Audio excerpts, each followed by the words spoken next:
quarta final de Libertadores na história e tem tudo para ir em busca do tricampeonato continental. Mas até chegar na decisão, aconteceu muita coisa, como troca de treinador e tudo mais. Então nesse vídeo a gente vai ver a trajetória completa do Flamengo até a final da Copa Libertadores de 2022. Mas para falar dessa temporada, a gente tem que ver como o Flamengo terminou 2021. E assim, em 2021 o Fla também teve troca de técnico e até tiveram boas campanhas, sendo campeão da Supercopa do Brasil e do Carioca. Mas no Brasileirão terminaram em segundo lugar. Na Copa do Brasil tomaram 3-0 em casa do Atlético Paranaense e chegaram na final da Libertadores. Mas perderam também e ficaram com o vice. Aí com o vice da Liberta, a diretoria do Flamengo decidiu demitir o técnico Renato Gaúcho e para 2022 iam ter um novo treinador. Aí como em 2019 o Flamengo viveu o seu auge com o técnico português, para 2022 a diretoria foi atrás de outro português que tinha muito potencial, o Paulo Souza. O Paulo Souza era treinador da seleção da Polônia e estava quase se classificando para a Copa do Mundo. Mas quando o Flamengo veio, o cara aceitou, pagou do próprio bolso a multa para sair da seleção e foi pro Fla. Então no final de dezembro de 2021, o clube oficializava a chegada dele. E nessa virada de temporada também fizeram contratações, como o Marinho vindo do Santos, depois veio o Fabrício Bruno do Bragantino, Pablo do Lokomotiv Moscou, compraram de fato o Thiago Maia, que estava ali emprestado até então. Depois em abril trouxeram o goleiro Santos, Atlético Paranaense, e lá vai. Mas não foi só compra, eles também perderam uma peça muito importante quando venderam o Michael pro Al Hilal. Mesmo assim o Flamengo era muito forte e ia com tudo. Os caras tinham muita esperança de levar as taças. Só que logo no começo do ano já veio um baque. O Flamengo perdeu a Supercopa do Brasil pro Atlético e perdeu o Campeonato Carioca pro Fluminense. Pois é, 2 títulos que tinha ganhado em 2021 perdeu nesse ano. Mas tudo bem, tinha muita coisa para disputar ainda e no final de março aconteceu o tão esperado sorteio da fase de grupos da Liberta. Aí depois do sorteio, no grupo do Flamengo caiu times que prometiam ser duros de passar, como o Talleres de Córdoba, que foi o terceiro na classificação geral do Campeonato Argentino, Sporting Cristal, vice-campeão peruano, e a Universidade Católica, que foi a campeã chilena em 2021. Não era tão fácil assim não, mas o Flamengo ainda era o favorito máximo. Então no começo de abril foram pro primeiro jogo contra o Sporting Cristal no Peru. Aí por causa das medidas contra a pandemia, o jogo ia ser sem torcida e o Flamengo foi com o goleiro Hugo, William Arão, Everton Ribeiro, Andreas Pereira, Gabigol, Bruno Henrique e companhia. E olha, não foi dos melhores jogos do Fla, mas com um gol do Bruno Henrique no canto e outro do Mateuzinho batendo cruzado, o Flamengo ganhou por 2-0. Aí o próximo jogo ia ser contra o Talleres no Maracanã e o Flamengo literalmente mandou no jogo. Logo aos 10 minutos, Gabigol abriu o placar e aos 25, Everton Ribeiro amplia com um chute no canto. Aí antes de acabar o primeiro tempo, o Talleres até diminui com um chutaço a queima-roupa. Mas na segunda etapa, o Everton Ribeiro vai lá e faz o 3-1, segunda vitória do Flamengo e o encaminhando a classificação. Mas se até ali foi tranquilo, na terceira rodada o jogo prometia ser muito difícil. Iam enfrentar a Universidade Católica no Chile. Pra tu ter noção, o Fla nunca tinha derrotado a Universidade Católica na casa deles. Então foram com tudo quebrar esse tabu e com um ataque muito forte, o Fla conseguiu fazer 2 gols com Gabigol e depois mais um com o Lázaro. Placar final 3-2. E uma coisa muito doida é que a Universidade Católica não deu nenhum chute certo no gol. Quem fez os 2 foi a própria zaga contra. Sim, então em 3 partidas o Flamengo ganhava as 3 e já estava quase que garantido no mata-mata. Mas aí na partida seguinte, o Flamengo encarou o Talleres lá na Argentina e acabou empatando o jogo em 2-2. Foi muito difícil.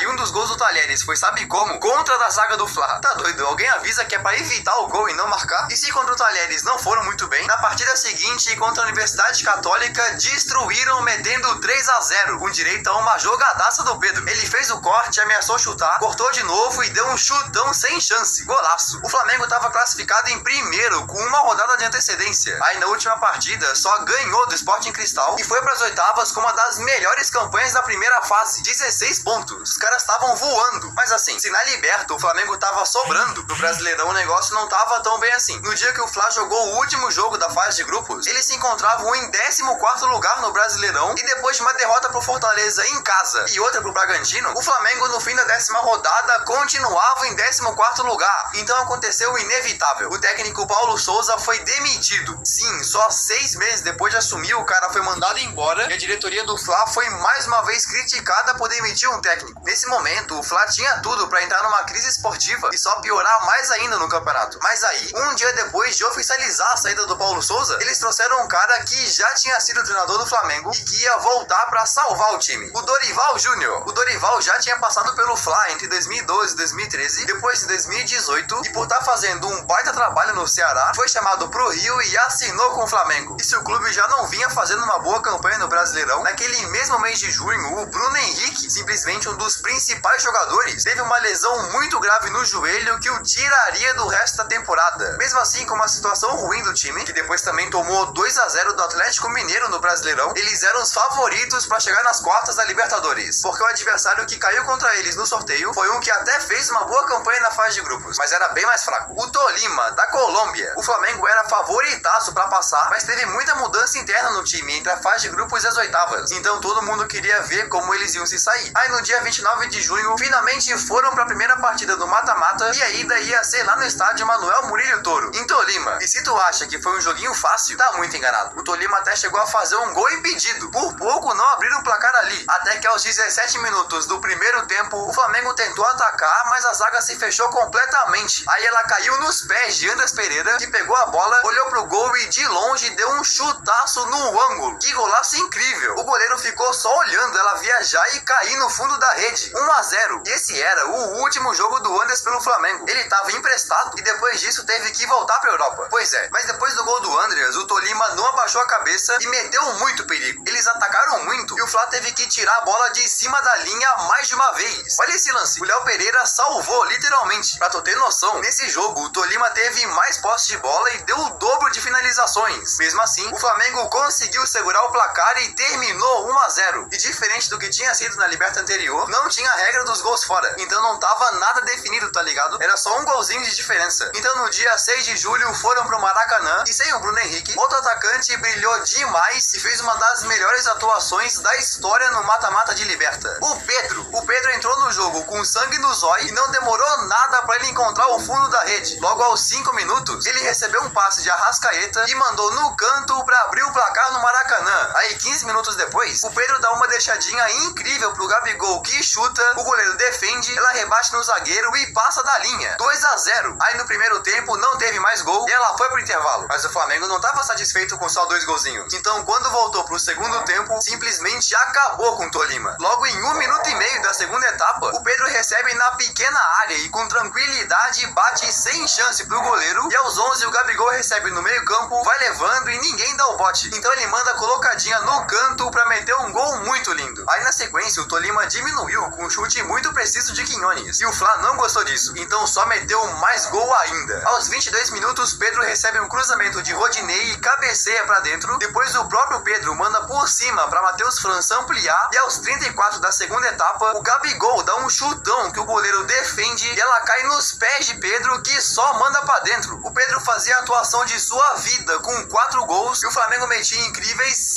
7-1 no Tolima. 8-1 no agregado, uma humilhação gigantesca. Nesse momento, todo mundo viu a força do Flamengo de Dorival. E se já tinha um elenco muito forte, naquele mês de julho, o Fla contratou simplesmente o Everton Cebolinha do Benfica e o Arturo Vidal da Inter de Milão, além de Eric Pulgar da Fiorentina, entre outros. Reforços de peso. Só teve algumas saídas também, como Lázaro e William Arão, que foram vendidos. Mas tá, o Fla chegava nas quartas com tudo e valendo vaga para as semis. Não iam pegar um time de algum outro país da América do Sul, e sim um dos mais fortes do Brasil, o Corinthians. O Corinthians tinha eliminado o Boca Juniors em plena Bombonera e chegava nas quartas da Liberta pela primeira vez desde 2012, quando foi campeão. Então era um adversário muito difícil e a ida ia ser na Arena Corinthians. Mas o Flamengo foi jogar a primeira partida contra o Tolima numa fase não muito boa, agora eles já estavam muito melhor. Então foram para a primeira partida na Neoquímica Arena e no começo teve chance pros dois lados. Até que aos 36,5 do primeiro tempo, o Flamengo ataca, o Corinthians desarma, mas o Arrascaeta rouba a bola de novo. Aí ele vai, dá um chutaço no ângulo e faz um golaço. Mano, olha a curva que a bola fez. Ele encobriu o Cássio de um jeito que era impossível de pegar. Até teve reclamação de toque de braço, mas o juiz viu como lance normal e o Flamengo abriu o placar. Aí depois, logo no começo da segunda etapa, o Rodinei faz uma jogadaça, vai levando e passa pra Gabigol, que com categoria bate no canto e amplia. Mais uma bola muito difícil de defender. Aí depois disso até teve mais chances e finalizações dos dois lados, mas ninguém mais marcou e o Flamengo saía da partida de ida com uma vantagem gigante de 2-0. Mas o Corinthians não ia baixar a cabeça e na volta no Maracanã o Timão ia tentar recuperar o prejuízo, tanto que logo aos 11 minutos quase abriu abriu o placar, mas o goleiro Santos defendeu. No primeiro tempo, o Flamengo não conseguiu dar nenhum chute certo no gol, até que no começo da segunda etapa, o Arrascaeta leva a bola para lateral e de 3 dedos passa para Pedro fazer o gol. 3-0 no agregado. Aí depois, o Fla ainda teve mais chances, mas graças ao Cássio não teve mais gol e o Flamengo eliminava o Corinthians para chegar em sua 6ª semifinal de Liberta na história. Eles alcançavam as semis de uma forma perfeita, com 4 vitórias em 4 jogos no mata-mata. E valendo vaga para grande decisão, eles iam pegar o time que tinha eliminado o River Plate e o Talheres, o Vélez Sarsfield. Mano, o Vélez estava ali na semifinal, mas estava numa fase muito ruim. Pra tu ter noção, no Campeonato Argentino, os caras chegaram a ficar mais de 10 rodadas sem vencer. E até a gravação nesse vídeo, eles estão em penúltimo no campeonato. Pois é, mesmo assim, no mata-mata da Libertadores, estavam invictos. O Fla tinha que ter cuidado. Então, no dia 31 de agosto, foram pra partida de ida lá no estádio José Amalfitani, em Buenos Aires, e a torcida do Vélez fez muita pressão, levando sinalizador e tudo mais. Mas não teve jeito. Aos 31 minutos, Léo Pereira dá um cruzamento perfeito no pé de Pedro, que só tocou pra dentro e o Flamengo abriu o placar. Aí o Vélez até quase empatou numa bola parada. Por muito pouco, o cara não pega o rebote. Mas nos acréscimos do primeiro tempo, Gabigol recebe, passa pro meio e Everton Ribeiro toca no canto pra ampliar. 2-0 logo no primeiro tempo. Mas o Flamengo não estava satisfeito. E quando falo Flamengo, digo Pedro. Aos 16 da segunda etapa, ele recebe uma bola na profundidade e com categoria manda de cavadinha pra encobrir o goleiro. E aos 38 minutos, a bola sobra pra ele sozinho e com tranquilidade manda no canto pra ampliar a goleada. 4-0. Mano, o Pedro mais uma vez fazia um hat-trick e o Flamengo goleava o Vélez na Argentina. Fechou o caixão dos caras logo no primeiro jogo. Então na volta no Maracanã, ninguém ficou com medo do Vélez dar algum perigo. Mas na real os torcedores tomaram um sustinho, porque aos 21 do primeiro tempo, o Vélez ataca e Lucas Prato abre o placar no Maracanã. Mas se os argentinos tinham alguma esperança, antes de acabar o primeiro tempo, Pedro aparece de novo pra cabecear pra dentro do gol. Mano, 4º gol dele contra o Vélez. E no segundo tempo, o Flamengo ainda conseguiu meter mais um com o Marinho. Ele meteu um golaço, jogando a bola no ângulo. O Flamengo bateu o Vélez por incríveis 6-1 no agregado, com 4 de Pedro, e chega em sua 4ª decisão de Libertadores na história. 1981, 2019, 2021 e 2022. E até a final, o maior goleador do Flamengo e do torneio é o Pedro, com incríveis 12 gols, seguido pelo Gabigol com 5, e o cara com mais assistências ainda é o Bruno Henrique, com 5. Pois é, aí nas semifinais de 2019, o Flamengo também ganhou por 6-1 nas semis, hein? Será que é coincidência? E aí, tu acha que o Flamengo vai ser o campeão? Comenta aqui embaixo. E se curtiu esse vídeo, dá uma olhada nos outros vídeos do meu canal. Sei que tu vai gostar muito.